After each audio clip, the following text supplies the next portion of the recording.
Tom Cameron's great. Crossing the border.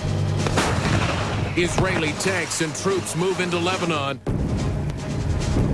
as Hezbollah rockets rain down on Israel. Getting out as thousands flee the violence, an emotional end to one man's agonizing wait.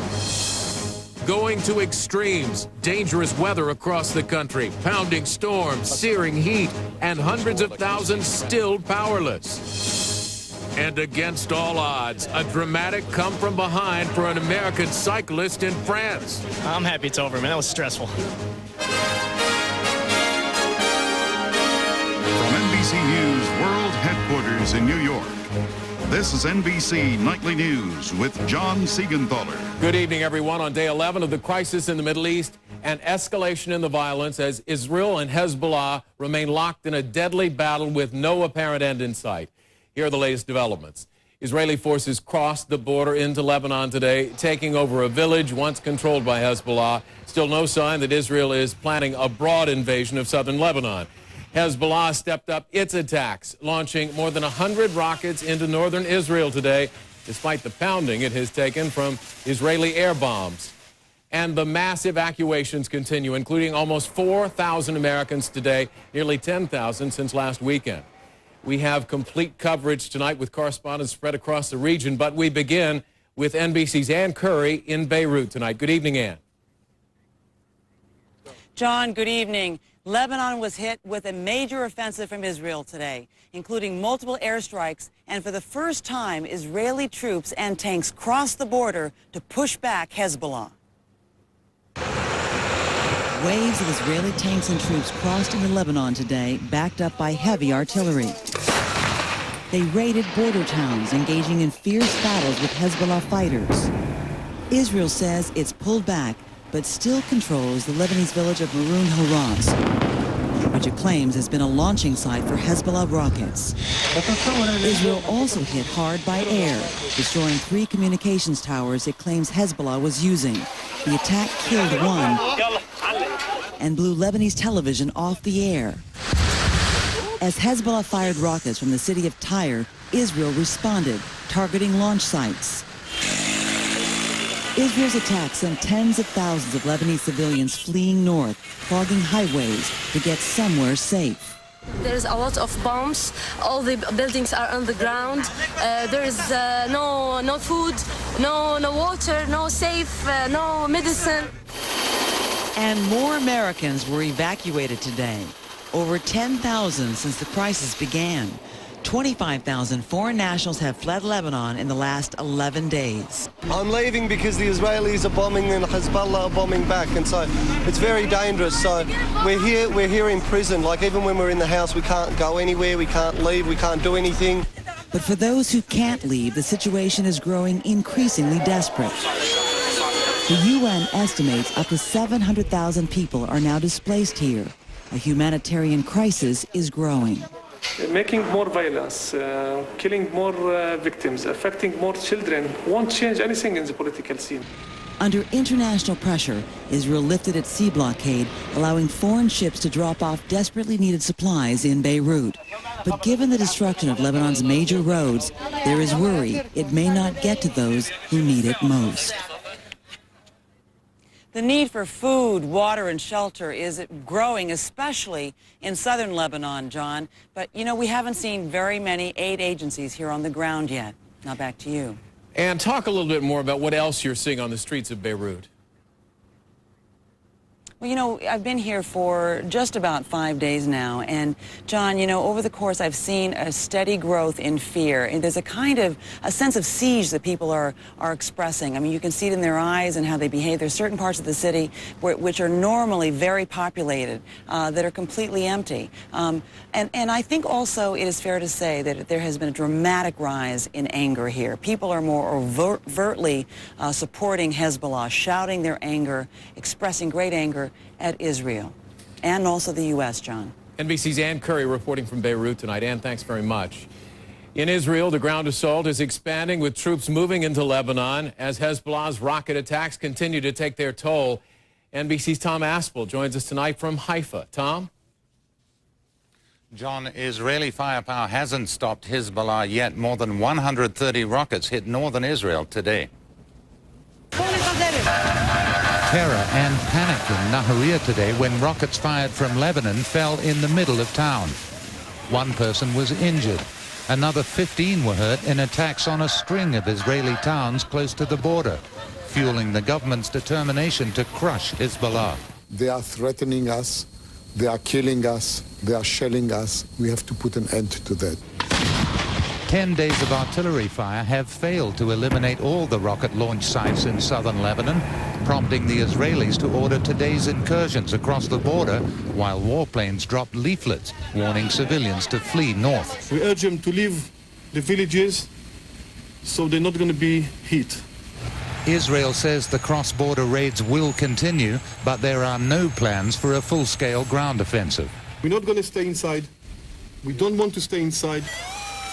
In northern Israel, Hezbollah rockets are taking a toll. Well, now there's a fire, and then we're waiting to see if some bombs fall.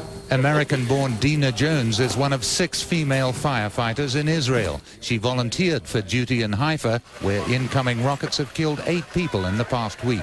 You adjust very fast to these situations, and the minute I got here, it felt, I was glad I came, and I'm not afraid. Not afraid for herself, but concerned for her 4-year-old son at home in Jerusalem. I know that when he's 18, he's going to have to go to the army. And concern shared by other mothers in Israel now as reserves are called up to help crush Hezbollah in a battle which is already proving costly. 19 Israeli soldiers have been killed and more than 20 wounded in the past 10 days.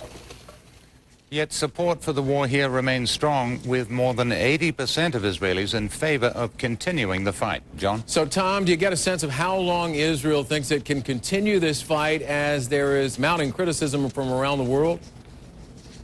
Well, I think the government keeps a close eye on international criticism, but the military feels as long as it doesn't hit a hospital, a school, or a major civilian target, then it can pretty much continue until Hezbollah is destroyed. John? NBC's Tom Aspel in Haifa tonight. Tom, thank you.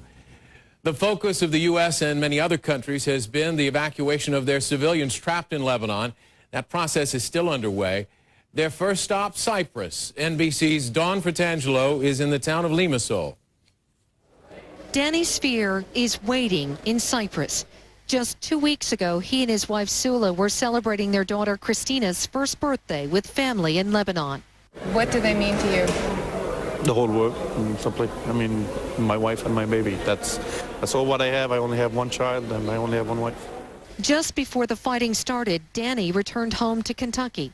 They stayed in Lebanon, but within days, he flew back to rescue them. I just was shuttling between Paris, Syria, and Cyprus trying to get in. And I basically failed at every single attempt. Now, they're coming to him on a U.S. military ship. I just want to see them. This is the second trip for the USS Nashville carrying evacuees into Cyprus. 1,000 are on board today, including Danny Spear's precious cargo. One by one, they started filing off. Families, many mothers and children, with Danny scanning the crowd. There were the elderly needing help, the young getting by just fine. I brought this from the boat, and the boat was big. And there was Harriet, delicately carrying a newborn to safety. Where did James come from? He came from Beirut. You adopted him? I adopted him. How old is he? He's 2 weeks old. No, nothing yet. But after nearly 2 hours, still no sign of Danny's wife and child. I got a gentleman here who his wife and baby are still on board.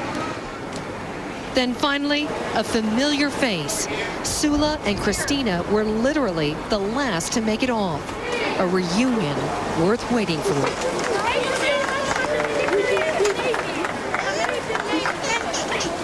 We can't wait to be home. Danny has booked yet another flight home. This time, they'll all be on it, together. Dawn Fratangelo, NBC News, Limassol, Cyprus. The White House continues to monitor the situation in the Middle East as Secretary of State Condoleezza Rice prepares for her diplomatic mission to the region. NBC's Rosalind Jordan joins us tonight from the White House with the latest. Good evening, Rosalind. Good evening, John. The president is at his ranch in Texas, but he is monitoring the situation. Resolving the Mideast crisis is at the top of his agenda. This morning, aides say the president made a phone call to the Turkish Prime Minister Recep Erdogan. They talked about the looming humanitarian crisis facing tens of thousands of Lebanese who have had to flee their homes because of the fighting. They also talked about Secretary of State Condoleezza Rice's upcoming trip to the region. Tomorrow, after the president returns to the White House, he heads straight to the Oval Office, where he's going to meet with Secretary Rice and top Saudi officials to talk about possibly raising money for Lebanese reconstruction and possibly organizing a donors conference. But that's effective once all the fighting stops. Then Secretary Rice heads to the region. She will head to Jerusalem, where she's going to meet with Israeli and Lebanese, Palestinian top officials about ways to end the crisis. However, there's no stop in an Arab country for Secretary Rice. And why is that? According to our colleague Andrea Mitchell, apparently since the U.S. is not interested in an immediate ceasefire, Egypt, Jordan, and Saudi Arabia did not feel that this was the right moment to host either Rice or other American officials. John? NBC's Rosalind Jordan at the White House. Rosalind, thank you. In Iraq now, a string of bomb blasts and shootings have left at least 10 dead, including 2 American soldiers. The attacks came as government leaders gathered to tackle the growing sectarian violence. Here's NBC's Ned Colt in Baghdad. It was supposed to be a show of unity, a reconciliation meeting, but from Iraq's prime minister, a desperate appeal to militants. Nothing here is in black and white. We know there is a gray area with those who have certain ideas, and we want to work with them. Those who today again attacked security forces and civilians. This was one of the deadliest weeks this year, raising anew fears that Iraq is falling apart. Despite the death last month of al-Qaeda's chief in Iraq, Abu Musab al-Zarqawi, and even with a new unity government, the number of killings has risen sharply. Close to 100 people, most of them civilians, are murdered every day. Attacks on security forces are up 40% as compared to just a month ago. And 65,000 people have fled their homes in the past 5 months. Mixed neighborhoods where Sunnis and Shiites lived alongside one another are disappearing. Naji Kazem fled his Baghdad home of 30 years with 3 generations of his family. They would kill people and throw them in the trash, he says. They would stand and point out Shiites like me, meaning get rid of them. We had to leave. And while government officials are publicly touting progress, I do still believe that we can still have a unified country with a rainbow, if you like, Shia, Sunnis, and Kurds. It's going to take a lot more to achieve that.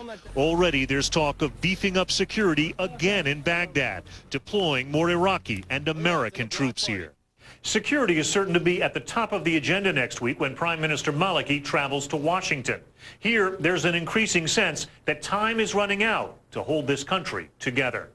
Ned Colt, NBC News, Baghdad. Much more on Iraq and the crisis in the Middle East tomorrow on Meet the Press. The President's Chief of Staff, Josh Bolten, will be Tim Russert's guest.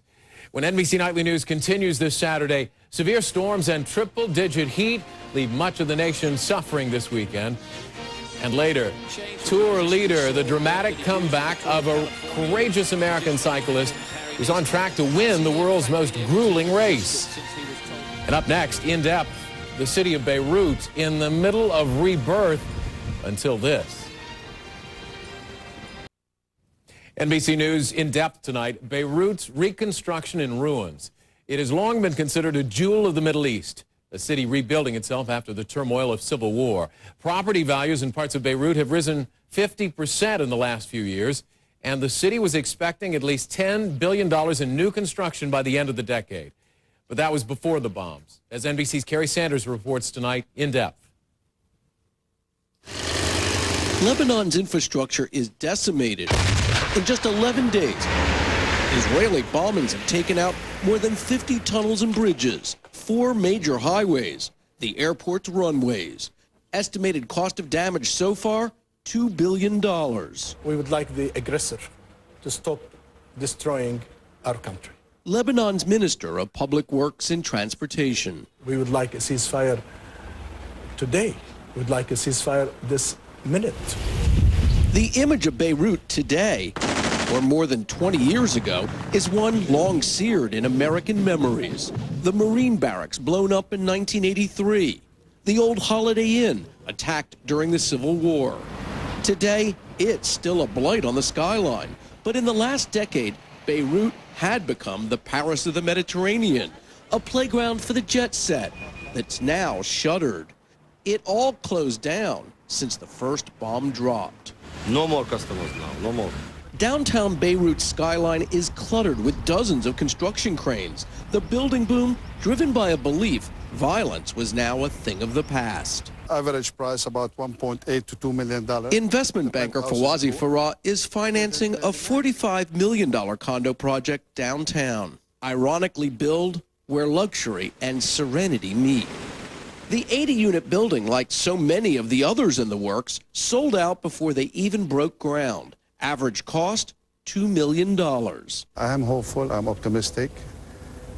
We've gone through this before, but we'll survive it.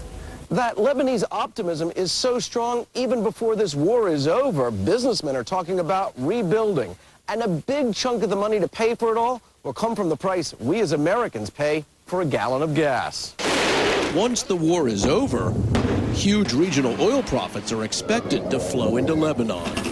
Kerry Sanders, NBC News, Beirut.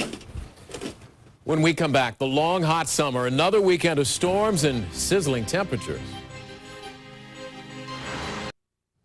Across the nation, the start of the weekend has brought more triple-digit temperatures and savage storms. The wicked weather left hundreds of thousands without power and millions more looking for relief from the heat. Here's NBC's Peter Alexander. After a pair of pounding storms and sweltering temperatures, A disaster. in parts of New York, it's tempers that are rising. This is ridiculous. Day 6 of a blackout affecting thousands during the hottest week of the year. In the west, summer storms rolled across Reno. Heavy rains flooded roads in Arizona.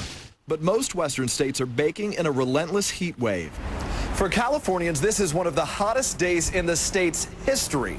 Not just record-breaking heat, but record-breaking demand for electricity as well. Palm Springs shattered a 54-year-old mark today, 120 degrees. Both Portland and Seattle again hovered in the high 90s, leading to weather alerts and smog warnings, knocking out air conditioners as well. It was like Africa hot. Tarzan couldn't take that kind of hot. For more misery, look up. 95 in the cap. I got my shorts on, my shirt off. I got all the windows open and a little fan. Weather Plus meteorologist Kristen Cornett. Well, in the Pacific Northwest over the next several days, the temperatures are still going to be quite high. We're still going to be seeing triple-digit readings through Monday. For now, the forecast will deliver more of the same. Hot, hot, hot. Peter Alexander, NBC News, Los Angeles.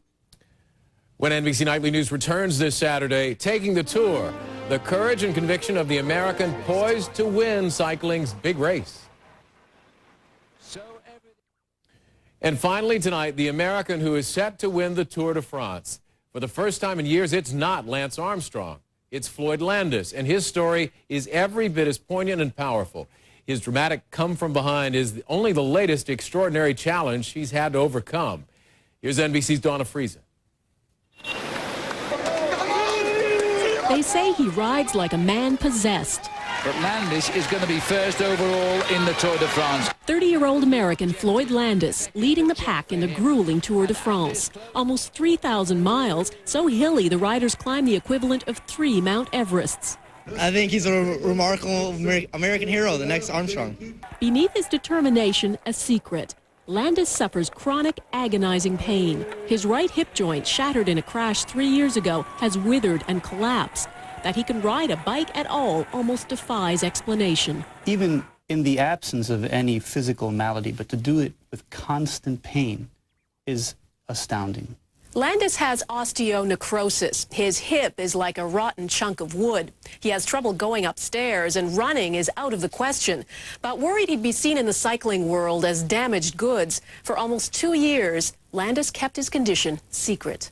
He even hides his limp in a carefully crafted walk. Only his wife and closest friends knew the agony he was in, and even now, on the verge of winning the Tour de France, Landis would rather not talk about it. What motivates me is the dream of winning the race, and I stayed focused on that. Back home in Farmersville, Pennsylvania, they're cheering him on, especially his parents, who as Mennonites don't own a TV, so they ride over to the neighbors to watch Floyd's progress. The day he won the jersey, I was very happy for him. He worked so hard for that. It was Floyd's father who got him his first bike. I think I picked it up off the trash. I'm not sure. It was a yellow, small bike.